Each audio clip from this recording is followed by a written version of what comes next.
this is Michelle Johnson, class of 1982 at CAC, and I'm here with my fabulous mom, the legendary Barbara Johnson, who was at CAC for, I believe, about 22 years. Is that right? That's right. Incredible. Went there in, I think, what year did you go? 1969. Wow. And there till about 91, is that right? Yes. Wow, that's incredible. Well, we're here to talk about your experiences and just share a little bit.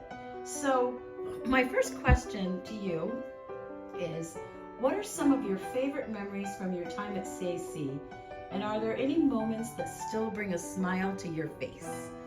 Well, of course, I have many memories, and all of them bring a smile to my face. There was so much, and if someone asked me my favorite memory, it would be difficult to say, but I loved Felucca rides, and I loved hanging out on Row 9, and I like, of course, going to the pyramids. I loved the first graduation at the pyramids. All of that was just wonderful. I must say my biggest impression, though, is what changed in terms of the physical buildings and the number of students, because when I went there, I went through 4 phases. The first phase was just a villa. That's how the school started, in a villa with a few students. And then we moved to the palace, if you can imagine having a school in a palace. Wow. And that was wonderful, because we didn't really have a building. There was no building, no walls, nothing. But the phases were, of course, the house we started, and then the palace, and then something called the prefabs. I remember those. The prefabs were some temporary buildings, because we had no building and no walls, and we were just people hanging out and trying to make a school. So after the prefabs, in the postmodern period, the growth went very rapidly. We still had only one little building, and because of the growth of the student body, we quickly had to build and build and build and build to what you have now. But we made out. We put everything outside. We had theater outside, big shows as much as possible. And we had, of course, later lots of matches and competitions and all that kind of thing. Right. So what I remember from my time at CAC with you, Mom, is I had you for a teacher several times. I had you in middle school at one point for English, I think. I had you for economics. I had you for government. I went to The Hague with you for Model United Nations. You were my guidance counselor. Then you were the principal. And then you were the superintendent. So what are some of your favorite memories from all of those different jobs you had? It sounds like I did everything. You did. From kindergarten to superintendent. But each phase of that was wonderful. And I was fortunate enough to be able to stay in Cairo and do all of those things. One of the things that was very important to me was the relationship with the Egyptian people. They helped me so much. I couldn't have made it through all those years without their help. So that was wonderful. And I had the best teachers in the world. They were sympathetic, they were smart, they were compassionate, and actually you had to be that way to be in a country with people from so many countries, just trying to make it through and learn something. But that was important, that we had many nationalities, people from all over the world, and we learned from each other. Were there any specific activities that you did that had a lasting impact on you? Well, of course, the graduation at the pyramids was just so unusual and outstanding. That was wonderful. But I also was very excited when we got the theater, because we'd just been hanging our hopes out in tents doing everything, but the theater made a big difference. And then, of course, we had a battle. Do we do the theater or do we do the gym? Well, I like sports, but I voted for the theater. So we got the theater. Then we got the pool, the track, everything. We tore down those prefabs, and now eventually you have these beautiful buildings. It's just hard to imagine from the time when I first went there. Are there any traditions or values you learned at CAC that you have carried with you, and how have they influenced your journey? Well, some of you that know me know I always refer to my time at CAC as Camelot.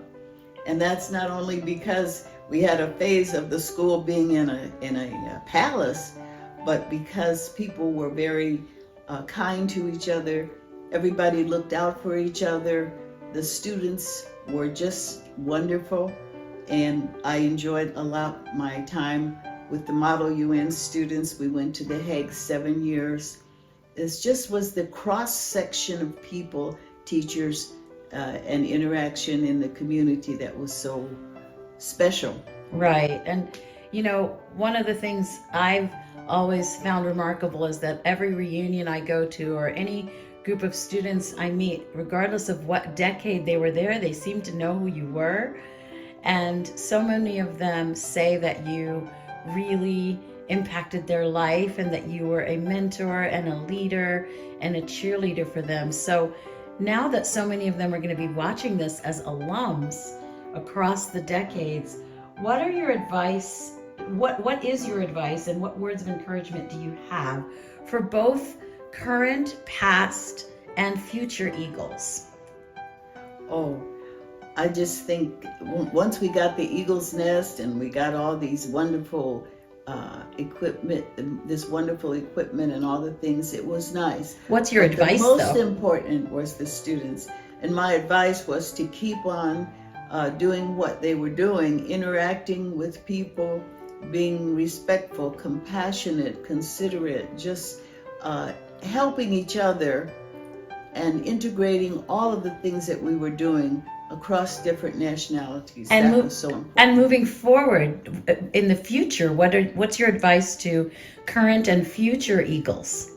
Well, I think to continue to enjoy being there and interacting with all the students from different countries. That's so important, especially in the world today. We certainly need them, students, to be good ambassadors, we'll put it that way. Okay, and how do you want to be remembered? You're 92 years old and you're still going, which is amazing. You look great. And like I said, you're a CAC legend. How do you want to be remembered by the alumni and future students at CAC? I think I want to be remembered as someone who tried to do more than just teach the students, to set an example, and most of all, to make sure that they cared for each other, that they knew that their future depended on that kind of interdependence across different nationalities. That was very important. And each student I had was very special on their own, just individuals. And the beauty now is that not only do the students come and visit me, they have children and grandchildren, if you can imagine. And of course, they can't imagine anybody being 92 years old, but here I am. Here you are, and you look great. And my last question is this. What would you say is the most fun activity you did while you were in Cairo? The most fun. In Cairo itself, probably overnight at the pyramids and taking students to the Western Desert and trying to do a campsite there. And the students couldn't do anything. They were helpless. We had to depend on the Bedouins who came, because the students couldn't even put hot dogs to roast. They dropped them. They couldn't light the fire. They couldn't open the tents. They couldn't do anything. And these wonderful Bedouin people came and helped us. And I think at that point, students realized the interdependence that we all were fortunate enough to be a part of. Oh, that's a great way to close it out. So, love, interdependence, and community. And keep visiting me. Keep visiting. All right. Thank you, Barbara Johnson, CAC Eagle for Life.